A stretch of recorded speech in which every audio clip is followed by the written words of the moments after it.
Hey guys, welcome Muskie Road Rules podcast and Patreon. Guys, thanks for tuning in. Thanks for listening and thanks for subscribing to the Patreon. I tell you what, it's really easy, guys. Go to patreon.com and all you got to do is search Muskie Road Rules. Hell, search Muskie. I'm pretty sure I'm the only one. And hit subscribe, and you're going to get every week, you're going to get a new video of everything that we've got going on here of the podcast. And you also get all the back issues all the way to January. So make sure that you check those out. I got to hold this up here because I don't know if you can hear me or not. And yeah, so it's good. Like I said, guys, it's summer right now. It's hard to, get the podcast on a bit of a schedule just because everybody's busy. I'm fishing every day. And trying to find time to talk to everybody is definitely gets a little bit tougher. It'll get a little bit easier towards the fall where I've got some time off and earlier evenings and stuff like that. But I promise I'll get you stuff every week. Today's podcast, we're actually doing it in the morning. I'm drinking coffee. I'm about to have my first Zen. So that probably means I'm going to go to the bathroom here very, very soon.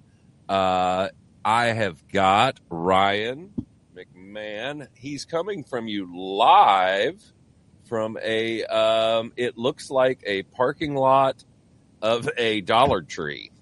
Where are you? You got it. Yeah. Is it a Dollar Tree? It is. Yeah. Yeah. Oh, is it big in Kentucky or what? Yeah. Well, we're big on anything dollar. If you get, if it gets above a Five Below, we don't shop there. Target is where the rich people go in my town. Well, hell, we don't even have a Target. We had a Kmart once, and it didn't survive. We have a Walmart just because they accept EBT and everything else. So we don't do much more than that. So how's it going? Good. I'm about to go grocery shopping for my Lake of the Woods trip. Not at Dollar Tree, but unless you got some good tips there, maybe I can. Small candy bars or something. Anything you buy in Dollar Tree, I guarantee you will last forever. It's where that's a must. That's definitely a place on the preppers list of places to go. Now you've been up to Lake of the Woods once already this year. I remember we had talked, and now you're doing a second trip up here. You go over to the Morrison area. We're over in the Angle. How was your first trip up, and what are you hearing, from guys that you know right now?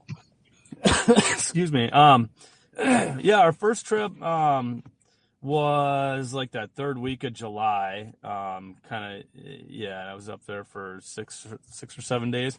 It was okay. It was we dealt with a lot of fish, and a lot of fish that weren't super bitey, but a lot of good fish. We were joking at one point, like if, I was saying like if, gun to my head and somebody needed to catch a 38-incher, I don't know where I would have taken them because, everything we were seeing was kind of that mid 40s or better. A lot of 4-foot fish and stuff, and we were catching some nice fish as well. We just really had to work for them. Kind of got the feeling a lot of the rock spots had, sort of just territorial fish. You'd move a fish, it would come out, it would chase, maybe kind of go half-hearted around 1 or 2 turns, and then it would go back to the spot. We got some rock fish, but just not, we weren't getting the real, hot fish where, just the no-doubters where, you're going to catch them in the first turn, the moment that you see them. Weed fish, there was some playful weed fish.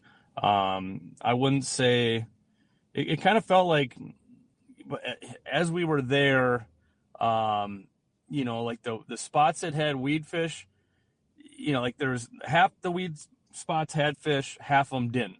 And by the time we were there, it felt like we were kind of wearing out our welcome on a few of those spots. So, just that was the general feel, was that we were, we needed a reset. By the time I left, I'm like, I'm glad I'm not coming back for a couple weeks. So, hoping it's a lot better here. Just as far as converting the fish that we're seeing and that type of thing. So I don't know. But I haven't got many reports, so I'm really excited to talk to you right now. Well, I mean, what you're saying, I mean, the last week I thought was super hard. I thought it was really tough. Guys over here, I haven't talked to a ton of them, but, you know, the little bit I've reached out, I've been getting, you know, man, they're acting weird. The fish are acting weird. I don't know if weird, I mean, for me, weird was code for God, this is bad. Because it was, you know, we were seeing fish. I will say that it just converted fish into bites. I mean, having fish come in, you know, 4 or 5 feet behind the lure, not even go around on the 8, just kind of go down. The rock fish that we were, I mean, I wasn't moving many fish on rocks at all. Now I do know, talking to guys, I was getting reports of, you know, it's the only place we're seeing fish is rocks. And I'm like, you know, it's just not happening for me. But like thick cabbagey bays was still, I mean, and it was to the point of it had to be a bay, not like a cabbage bed on a shoreline, not cabbage and rock. It was all like cabbagey bays is where we were seeing fish. And, but I don't know if those fish were eating. I mean, it, you know, we got a few bites, but I don't know if that was fish that were eating or just fish that were hanging out. But we did fish rock quite a bit, and it just wasn't paying off. I don't know. Maybe I just couldn't dial it in right. But then there was also this week, it's definitely turned around, and the fish are still, you know, we're finding them in the cabbage, but we're finding them in bays and just anywhere there's cabbage. You know, I mean, we've seen them on shorelines, we've seen them on points. The bays have been really good, don't get me wrong, but if there's, you know, a decent sized cabbage bed in a little cut, there's a good chance there could be a fish in it. And it's been, you know, we were talking before we started recording, those wood ticks have been really, really good for us, or any kind of wake bait too. I mean, we've caught fish on wood ticks, and actually caught one yesterday on one of those wake makers that Mayhem made. I don't even know if they're still making them. Mm-hmm. But we caught one on one of those. And the top water, we've got them on. I've actually, this week we've had fish. We've had them look, you know, Cannonball Jr.'s been good this summer. But this week I've actually started throwing that Snaggletooth, Tom Wortman's new topwater.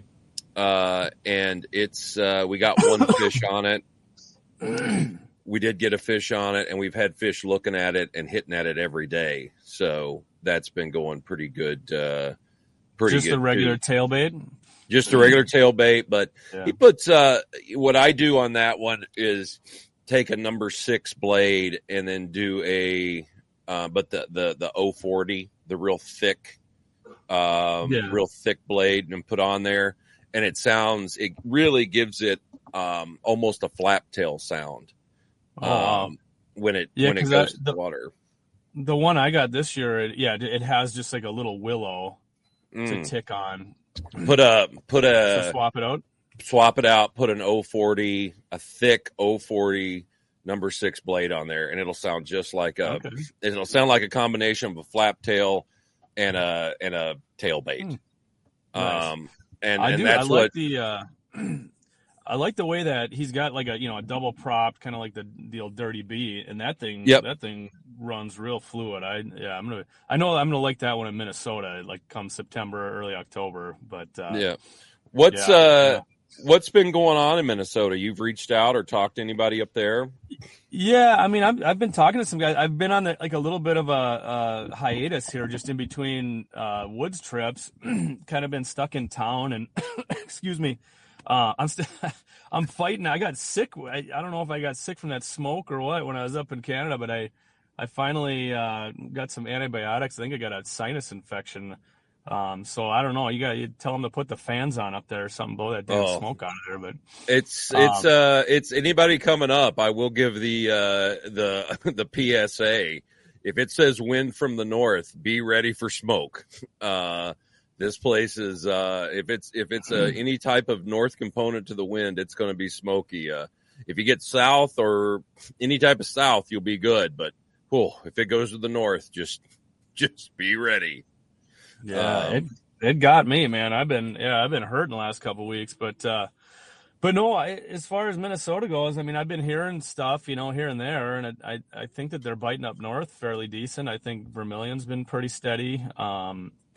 So, yeah, and I think, water temps around the cities here, I think have come down, depending on how you're fishing and whatever. I think they're, I was hearing rumors of like 76 and stuff like that. So, we're here. You were talking water temps.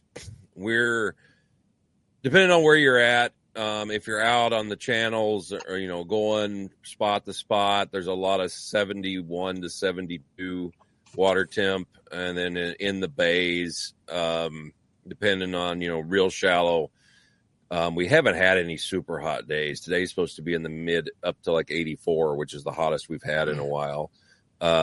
It's been like 74, 75 has been the warmest water temps I've seen. Everyone, if you get in the back of a super shallow bay and dead calm, you might see a 77 or something like that, but it hadn't been super hot up here. And the other thing, it hasn't rained. Mm-hmm. We've had 0 rain. The angle this year has had 7 inches of rain for the entire year. Wow. It does not rain. It cannot cross the border. The tariffs piss it off. It will not rain in the angle. It's the weirdest. Oh God. I mean, if it says rain, it will miss us. When I was up the last time, again, granted on the Morrison side, but when we got there, water was like 71, 72, and then in the first couple of days it actually dropped, and we were it was like 69, 70. But we had like the one day we had like a 3-fish morning, and it was like from basically just like circling a couple of rock reefs. And this was a day where the rocks were going for us. There's this big monster front coming in from the southwest, and it was doing, we're kind of like, all right, we better get out there because, we're going to get kicked off in an hour or two. Well, it's hitting the water and it's just dissipating. You're basically just getting spit on. There's like a couple stray raindrops hitting you. But we were getting, like the power of the front and whatever pressure changes and whatnot were going on, so the fish were fired up. But yeah, the lake wasn't coming up, the lake wasn't getting any direct rain anyways. And yeah, the water, from what I could tell, the water seemed to be about, like give or take a foot down. And it was also real clear water. And I think that also, we were fishing Kramer's crankbaits quite a bit. And, that also is going to, when you circle a rock reef, and you're leading with a bucktail and, maybe a topwater bucktail or something like that, and then you got a crankbait, in the back of the boat, and that's what's raising the fish, and they're just, sitting there blowing kisses at it for 5 minutes. It's cool when you're playing with them, and you can convert maybe like 1 out of 50 of those damn things. But part of the problem is I think when you got like one fish on a rock reef, and then you have it under your boat for 5 minutes blowing kisses at the crankbait, you go back and that fish really doesn't feel like doing much, and there's not any other fish to get it revved up. And you probably know, I try not to get too, wrapped up in going back on fish, especially those rock fish, unless I know a spot that has multiple fish and, well, what I see on those reefs a lot of times, especially, watching them, I don't know if those fish go back to the reef. Right. I think some of those fish are just out there. A lot of them, I think, are just passing through, and you see it as it happens to be on that spot. Going back on fish on rocks seems to be tough. Now, some weed areas, I think it's a little bit better, especially if there's multiple fish there. But like you said, I don't go back on a lot of rockfish or I haven't been going back on a lot of fish, period, because, it just seems like they haven't been going back to the structure quite as well. Yeah. Yeah. Agreed. It's pretty annoying. Now the lake is down. I will say that, but actually, what I've learned, if I got on this Kenora something site, and apparently this is supposed to be the water level. Oh, really? Yeah, it just Well, hasn't it's all been relative, there. right? Yeah, it just hasn't been there in forever, I guess. And this is supposed to be somewhere around the water level, and they're going to let it come up. Right now, it's supposed to be coming up an inch a week. Is what the dam said. The report from the dam says. So it's supposed to be coming up. I don't know. I mean, it's definitely not come up with rain around here. I don't know where it's been in the rest of Minnesota, but I know like some of the areas of Minnesota have gotten absolutely flooded. Yeah, no, it's not. It's not been a dry year down here. I mean, we've had plenty. Yeah, and see that's complete opposite up here. I mean, this whole area up here has it's had zero rain for the year. I mean, it's literally, like I said, my rain gauge on my phone, I got it tracking the weather here in Northwest Angle, and we have 7 inches for this. Jesus. I know. Please tell me that. I was hoping you'd come back and there'd be like the booger coming down. No, but do you mind if I eat real quick? I'm gonna have a breakfast burrito if you don't mind. Yeah, that's fine. No, please. I thought you hate when people eat on the phone. I do. It drives me crazy. I'm just trying to be nice, and I'm just forgetting it. What? Trying to be nice. Trying to be nice. Trying it out. What? Yeah, don't like it. Don't like it. It doesn't work well for me. What? So you guys are going up there. What area of the lake are you going to be fishing? Well, we'll move around. I mean, Morrison's a pretty good jumping off point. I mean, we'll go up north sometimes. We really don't go too much like back east into Sabascong. We'll go sometimes north, sometimes up into Miles, sometimes west, like west of that Tamarack Island area. Like Little Traverse, that type of stuff. And then sometimes south into some of those, like that there's like an open expanse to the south. So, we're putting on miles typically. I mean, not just to put miles on, but a lot of times you start heading a direction, and if I like what I'm seeing and, wind and conditions are right, you'll kind of get into a pattern of, if you start to see that, say, fish are coming off of west-facing points, or, fish are on, cups facing a certain direction, you'll just kind of keep moving, the way that you're moving, and just keep fishing stuff that looks the same. Mm-hmm. So really, I mean, I'll be there for 3 days this time around. I'll probably, the first day, I'll probably try to head a couple different directions, and then, kind of plan the next 2 days from there, really. Have you, when you guys were up there, did you have like a color or anything like that seemed to work for you? Or was there any type of pattern that, as far as color or bait style, that worked for you? Or is it just kind of a menagerie? It was a little bit of a menagerie there, but color-wise, in color, I'm not the biggest color guy always, but on Lake of the Woods, I feel like color is more. You're getting a lot of looks. You're catching a lot of fish, so it's a little easier to get color dialed in. I feel like, especially if there's a bucktail bite and they're chasing bucktails good. Especially just the way if they're on rock spots. If the one hole isn't getting moving the fish, catching the fish.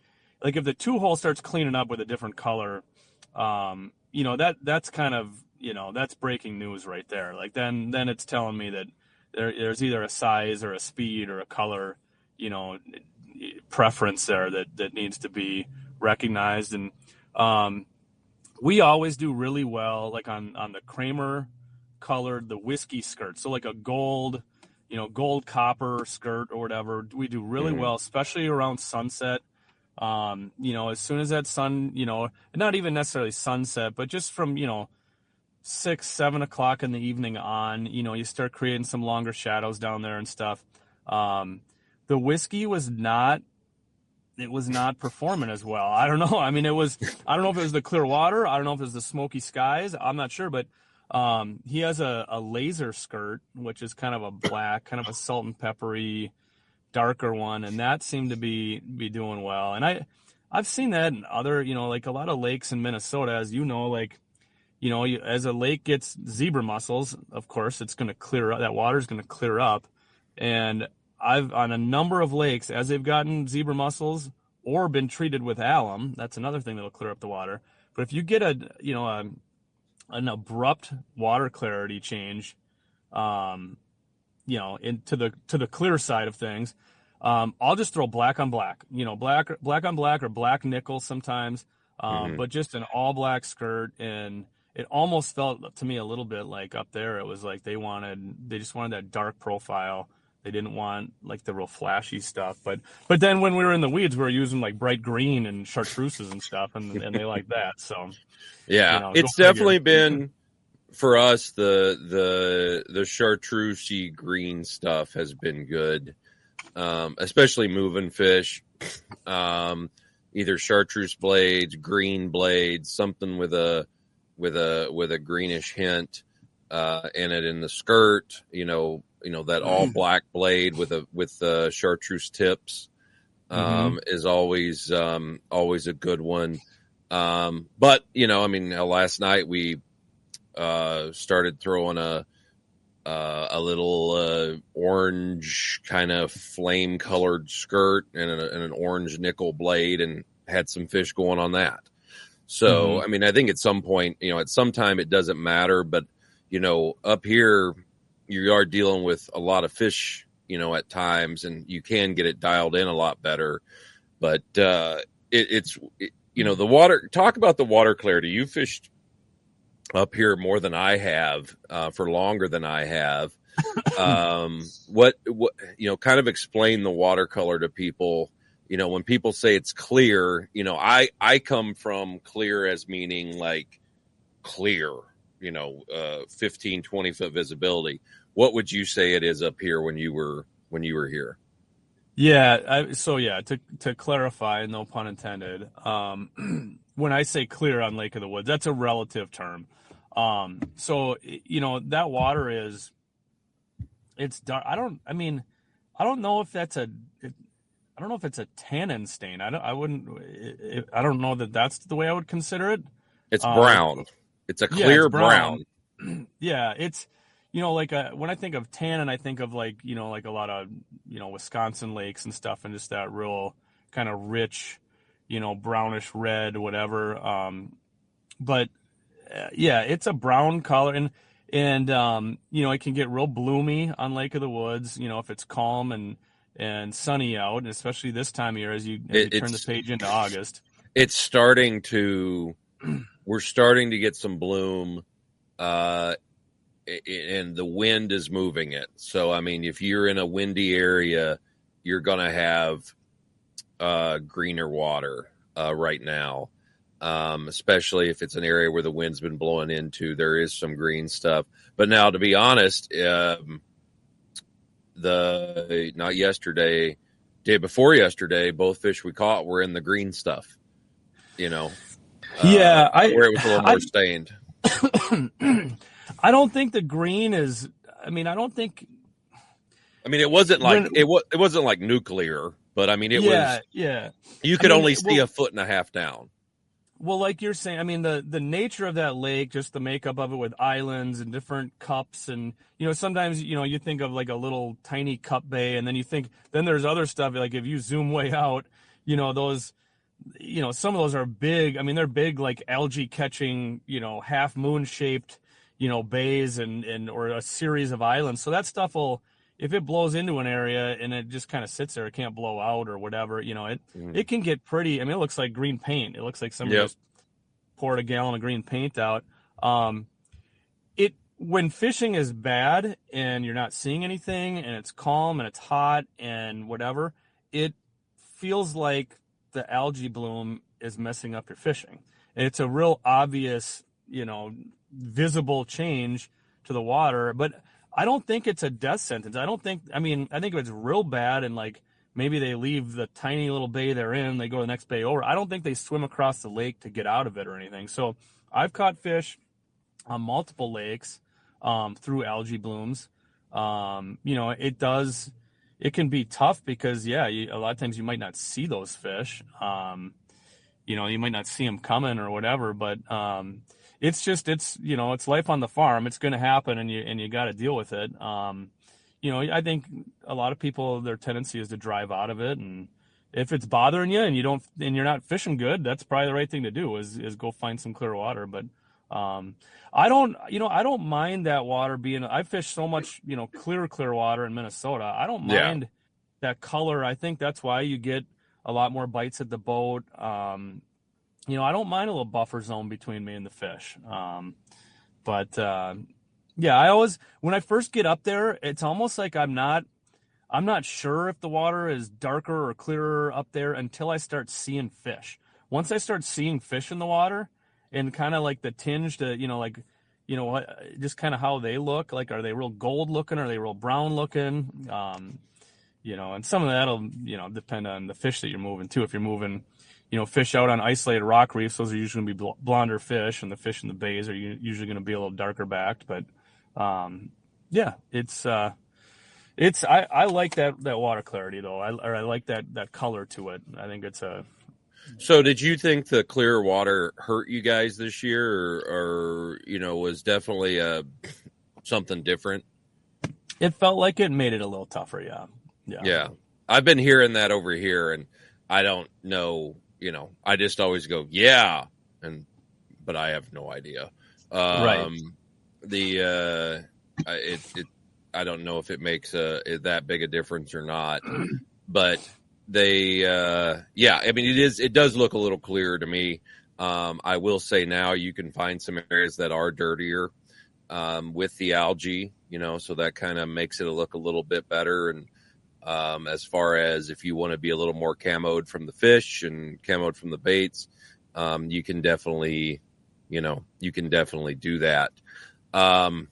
As far as rock structure up here, that you guys are fishing Lake of the Woods, Canada, shield lakes, what would be a typical like rock structure that you're looking for? Are you looking for isolated reefs? Are you looking for points? I mean, what is kind of like if you had your druthers, you said that morning that you guys got 3 fish. What kind of structure is that? So that one was a little bit more of a, it was an isolated rock structure. It's a little more complex. It's got, so, I'll look for it's kind of in a series of isolated rock reefs and some rock islands. I'll look for a couple things. I'll look for, there's spots, or I'll kind of classify them in different ways in my head. There's some that are going to not protrude out of the water at all. Okay. So just a sunken island, sunken rock, basically, right? Now, I'll fish those. I'll look to see, like, a lot of times that's just going to be a big flat rock, right? That might hold fish, it might not. But I'm looking on my side imaging to see if that's flat rock or if there's some broken rock or if there's some boulders on it, okay? Because on rocks that I'm fishing that are protruding out of the water, or if I'm fishing rock structure that's attached to a bigger island or a shoreline, essentially, like you want to classify all these rocks as the same thing, whether they're sticking out or not. So, but then you also want to classify, or you want to take note if you're only seeing fish on rocks that are sticking out of the water. So rocks that are sticking out of the water are going to have birds. They're going to have, like, bigger islands are going to have birds and critters. There's some of that stuff like offers more than others do. But a big thing is, the flat shield rock versus broken rock versus boulders. And so really, I mean, your eyes are going to tell you a story if you're watching shield rock go into the, from land into the water. But then, if there's an extension, obviously you want to look at that on your side imaging and determine what kind of rock you're fishing there. But for me, I want to see a lot of rock that's topping out in that like 4 to 8 foot range. and I want, a little bit of an extension under the water on points. I want it to protrude out a little bit more. Maybe a little bit of a saddle where it dips down and then comes back up. Just more real estate for them to be on in that 4 to 8 foot range, and then areas where they can ambush. If you have like a nice saddle between a point on land and then another rock that comes up out a little ways, and you've got wind funneling through there, there's a lot of different places a fish can set up to ambush prey that's getting blown over it. Mm-hmm. What, when you're looking at something, are you looking for like groups of islands together that have this, or just, if you have let's say a singular island, I mean, you're looking for more of the group stuff, correct? Yeah. I mean, to your point earlier, about rockfish just kind of passing through. I mean, there are spots, and a lot of them are like, en route to, like travel areas that, if I'm like, planning on taking a 20-minute boat ride somewhere, there's some like just isolated rocks where I've stopped at them before and there's been fish on them. Now, if I would have stopped at those things, 2 or 3 times maybe and never seen a fish, I probably never would have stopped again. But some of those, and then there's some just like, you're just taking the temperature of the lake a little bit too. There's some spots that I have where I'll just like check in on those isolated ones just to kind of know if that's in play. But typically I think, if there's a series of rocks, I think, again, to your point, like I think those fish they'll move up on the rocks and then they'll move back off. And then when the weather or the wind is favorable, they'll move back up. Well, if they move off, they swim off, 100 yards. Well, they might be equal distance to the next rock, right? Or the next rock. So, I think when they a lot of them just kind of get tangled up in that, those series of islands. And yeah, you're basically just waiting for the right conditions for them to actually be sucked up onto the spots versus out just roaming around and, suspending or whatever. So.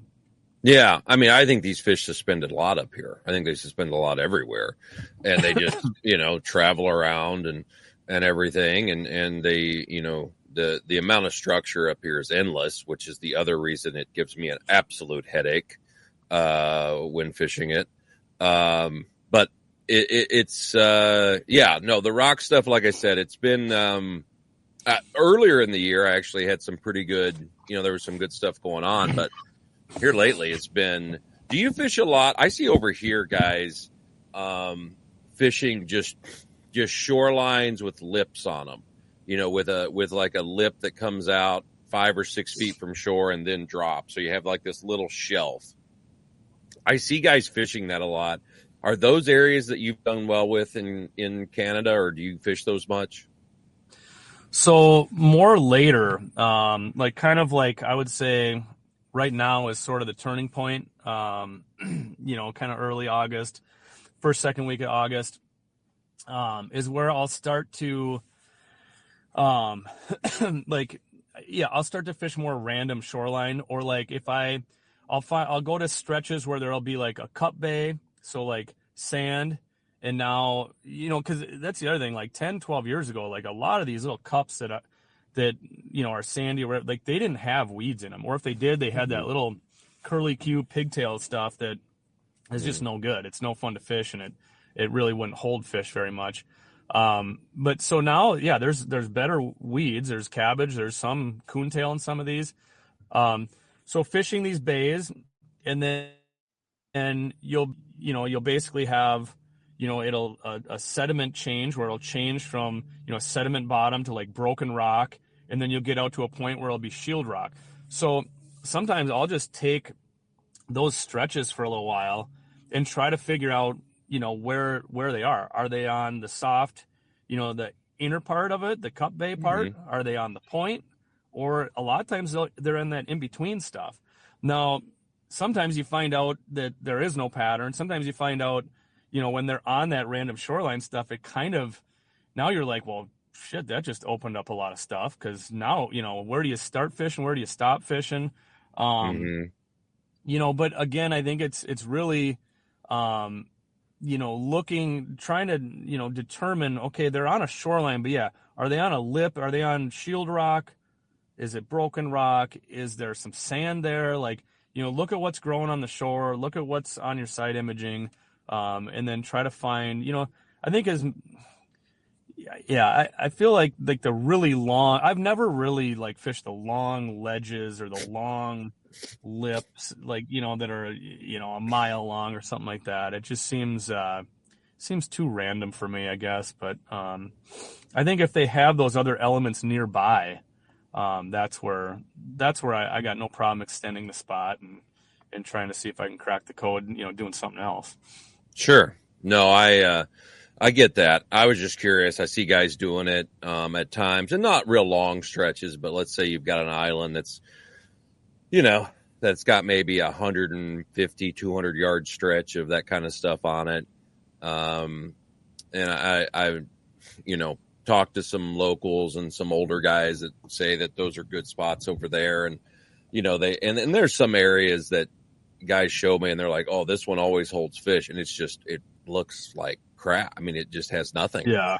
And I don't, yeah. I don't get it, but so it's a very odd, odd type deal. What are you expecting to see when you go up to the woods? What's kind of your first plan when you get up there? I mean, basically all the stuff we've been talking about,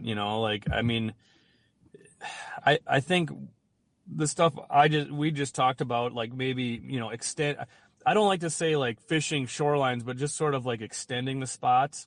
I think I'll probably do a little bit more of that, just to see if I can get some dial tone on something other than like, like the rock spots and then the bay spots, like some of that more in between stuff. Are you more of a, coming into August, is it more of are you looking for rock structure more than weed structure? Is that like your first go-to? I would say, yeah. I would say, there's probably going to be a 2/3 rock to 1/3 weed, off the bat until something, really, really exposes itself. And, I would say just like on the Morrison side, I would say, or at least how I'm fishing it, there's just a lot more rock than there are good weed spots, in my opinion. There's probably a bunch of people like shifting their weight in their chair right now and rolling their eyes going, oh man, there's tons of good weed spots over there. If there are, I'm not fishing them. So there's just more real estate for me to check on the rocks. And so, that's probably going to be, that's going to be what let me ask you this. I know in the few times I've been over on the angle, there seems to be, like you were talking about the bays with cabbage, and then you're talking about little cuts or little, and I can picture spots like that on the angle side where you have like a point, and then you maybe just have like a little soft area, on one side of the point where you've got like a broadleaf cabbage bed, like the size of, your car hood. Oh, you just went. Why did you do that? 3 of my. Oh, I lost you for a second here. Come on. You're going to say something good. I know you had something really good. And why are you come back? Why are you? All right. Well, Ryan had a lot of good things to say there. He actually, hopefully we'll try to get back on here, but talking about some of this, the cabbage areas and everything around me, we've got some bays, some decent stuff. It's not only that, but we've got coontail. We've got, a lot of different things that the fish can actually relate to. Let me text him and see. Oh, here he is. Hold on. Let me bring him back on. I'm back. Hey, what did the Dollar Tree run out of internet? I don't. Yeah. They got sick of it. I don't know. Somebody called. I don't know how that worked. I don't know why a call got through there, but tried to red button them and it all went to hell there. But that's all right. No, I was just asking you though. Like, are you guys seeing more of that broadleaf cabbage though over that way? Oh yeah. And actually, I've found in some areas, I've found big expanses of the green stuff. of green cabbage. But the broadleaf, and this year has probably, I would say, the spots that have it in it have quadrupled in size, like the old bed versus last year. The size of the weed bed last year versus the size of the weed bed this year. I mean, it's just exponentially grown. And I'm assuming clear water and lower water has something to do with that. But and I don't mind, I don't have the knowledge or the, that much experience with the green stuff that everybody, where did you go? Why? Hold on. I didn't do anything that time. I don't know. It was probably me. I don't have that much experience with the green stuff, but everybody's like, oh, that's the good stuff. I guess it's because you can actually get a bait through it. The red stuff grows really, really thick, and it can be hard to get a bait through sometimes. Sure. But I look at, any weed as something that they can relate to, so I'm not that worried about it. But we do have a lot of the red stuff right now, like you're saying, and it grows, and we've got clumps that are as big as this computer screen to stuff that's the size of a city block. Yeah. No, I mean, there's probably some of that closer to Morrison. There's probably a lot of it in Sabascong Bay. I don't know, but I think as you go into Sabascong, I think that water is a little darker, but I don't know where to find any really where I'm fishing. It's mostly there's green cabbage, but it's not real leafy stuff. It's almost like baby cabbage. It's like I know what you're talking about. The leaf is only like 2-3. It almost looks like curly leaf pondweed, but it's cabbage.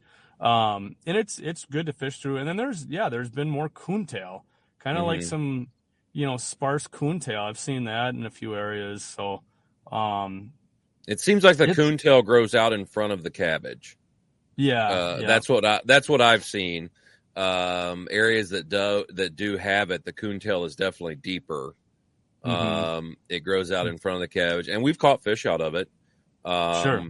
It does work, but yeah, I just didn't know. I mean, your area there, I assumed, because I've been over there a little bit, that it's probably more rock structure that you're fishing and looking for. It does have some really nice rock stuff, but that over here there's such a menagerie of everything.